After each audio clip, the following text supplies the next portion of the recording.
Today we're going to take a look at the much anticipated WE Elementum and try to figure out, is this the one? I mean, could it be the last Elementum you'll ever need? And for those of you that already own the Civivi version, are there enough differences here to justify having both?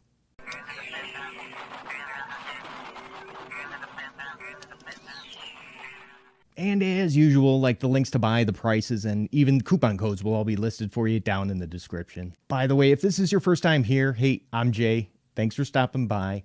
Go ahead and subscribe if you're looking for knife reviews that get right to the point. I gotta tell you, I genuinely feel bad for the people that went out and bought those Flitanium, aftermarket scales for their Civivis because, hey, I almost did the same exact thing. If it wasn't for the fact that they were like sold out at most places, I would probably have a set, and oh yeah, I'd be really frustrated with this one coming out. For most of us, buying this one is going to be a pretty big decision because, this WE version costs considerably more than the Civivi. The upgrades that they made here, oh yeah, they're going to cost you. And can I tell you, I've owned a bunch of Civivi Elementums. I mean, I've even given away a couple. But, I still have a few in D2, like this one, the ebony wood. I still have the one with the, this is the copper scales, and the Tanto version. I also have it in S35VN, which is actually the one that has the most similar specs to the WE Elementum. Now, the first thing you're going to notice here are these really nice titanium scales. The edges, they are just completely chamfered all the way around. Unfortunately, there's not there's not much traction here to speak of, and you know what? It actually feels very similar to the one with the copper scales. When I first saw all the different versions of the WE Elementum, I knew I had to have this one with the bronze scales. Even though I did not want another one with a blackwash blade, since I already have like 3 of them, but the only way to get these scales was to get another black blade. Now, the next big difference that you're going to notice here, yeah, that frame lock, because up until now, well, all Elementums, they've all been liner locks. So does that mean that the WE has a thinner handle, since it doesn't have liners anymore? Well, yeah, it is a little bit thinner, but just slightly. Definitely not enough of a difference to notice, like when it's in your hand or just by looking at it. You'd have to go ahead and just bust out the calipers to be able to see the difference. I get why so many people would rather have a frame lock instead of a liner. I mean, that lock bar is thicker, and at least in this instance, it has that hardened steel insert, which is going to be replaceable if that ever gets worn down. I honestly don't mind liner locks. I mean, they do their job just fine, and I've never had one fail on me yet. I guess some of us, we buy frame locks for the very same reason, like we'll go ahead and buy the pair of 3, over and over again, which each new version, every time the steel is upgraded. I mean, do we really need Maximate level of edge retention? No, probably not. But man, it sure is nice to have. The next difference is the blade grind. It's now going to be flat instead of hollow, which does affect the behind the edge thickness. I mean, the WE is going to be a little bit thicker behind that edge at 0.022, while this D2 Civivi is thinner behind the edge at 0.014. I'm a big fan of hollow grinds because, well, after repeated sharpenings, you're still going to have a good working edge that's thin enough to remain useful.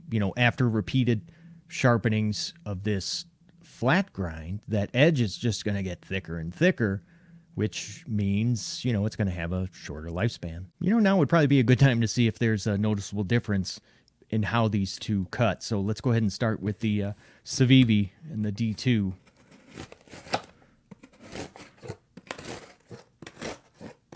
Which, remember, is thinner behind the edge. Now let's quickly switch to the WE.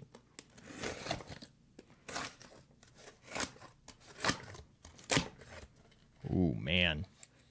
You know, that's almost too close to call, believe it or not. But I will tell you that this does have, the factory sharpness is excellent. And if you look at the edge, you can see, yeah, on both sides, absolutely even. And I almost forgot to mention that the 20 CV blade does have a thinner overall blade stock at about 2.7 millimeters, while the D2, that one's going to be thicker at 2.9. Even though I do appreciate the matching titanium deep carry pocket clip, I really don't like how it kind of sticks out. You can see it, yeah, right there. It kind of sticks out past the scales just a little bit. I mean, the original Elementums, you can see here, don't do that. So why now? Why now with this one? And I know, I should probably just be thankful for the fact that they finally made this with a 2-position pocket clip. So yes, we do get some lefty love. Next thing we really need to talk about is this action, because straight out of the box, it was just okay. You can see I'm able to fail it. I mean, it was okay, not great, but there are a few easy fixes to go ahead and try, without having to like completely disassemble this right away, because I don't know, that always bugs me. First thing I went ahead and tried was just loosening the pivot with this Torx number 8, and honestly, I was really surprised about how far that I could turn this pivot screw, but how far I could loosen it before the blade started to come off center. Unfortunately, though, not much improvement after doing that, because let's see. Oh man, yeah, still not quite dropping shut yet. Next, I went ahead and whipped out the old KPL, and I added a drop to each side of the pivot and to the detent ball on the lock bar. And then after about 20 to 30 open close cycles, I started to notice, yeah, it's getting a little bit better. Still not at where I like it, but hey, at least it's closer. Now, if none of that stuff, works for you, the action's still not where you like it, there's one more thing to try as a last resort, and that is, bending out that lock bar. To do this, you'll have to go ahead and take off the hardened steel insert. So I say it's a last resort because it's really easy to mess up. And you can just end up making the detent, way too weak. Sure, yeah, maybe it's dropping shut after adjusting the lock bar, but you could also now have just even worse opening action, that's more likely to fail every time you push on that flipper tab. And now there's a new problem, because to fix it, you've got to bend that lock bar back, or at least try to its original factory position. One good thing that I've noticed, though, is that the blade, it still fires when my fingers are on the lock bar. Now, I know that affects lefties more than it does righties, but hey, at least now I don't have to stop and think about how I'm gripping the handle, because, it doesn't matter. And speaking of that lock bar, access to it is good. It's not great, but they did go ahead, and if you look, you can see right about there where they went ahead and removed some handle material on the inside. So that just, slightly widens that gap, so you're able to get a little bit more of your thumb in there. It's a production folder, obviously, so I realize that, yours might be a little bit different, but mine is, you can see, is locking up. Yeah, that's a solid 50%. And it does have a completely centered blade. There's about two things that I wish they would have done with this version. The first thing being, a fuller. You know, kind of like here on that WE Sakshi, because, you know, if adding a fuller gives a second opening option, which just makes a knife way more versatile. The second thing is really minor, but I still wouldn't mind seeing it.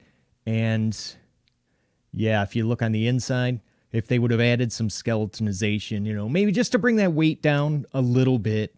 Not that this knife is heavy at about 3¼ ounces, but hey, just think with that skeletonization, it could have been less. Now, there's no denying that when it comes to corrosion resistance, 20 CV steel is definitely going to be an upgrade over the D2. But in regards to like edge retention, yeah, a 20 CV should still be a little bit better, but it's not as much as you might think. You know, of course, that all depends on the heat treat. You know, I would say, yeah, there's enough differences here to justify buying one of these. But, you know, if edge retention is your main reason for wanting this new WE Elementum, then you may want to just consider sticking with the Civivi, you know, and spending that money that you would save somewhere else. But if you want a knife that's going to be more durable, less likely to rust, you know, and you happen to be left-handed, then yeah,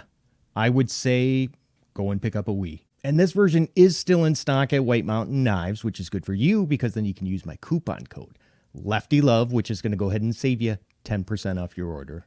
You know, I think they did a great job on this knife. And as of right now, yeah, it's going to be the last Elementum that I buy, unless, of course, they go ahead and make an automatic. Right now, there's a video on the screen that I personally picked out for you to go ahead and watch next. And hey, and if you haven't already, go ahead, consider subscribing. Hey, I got to run, but thank you so much for watching. Love you guys. See you at the next video. Take care.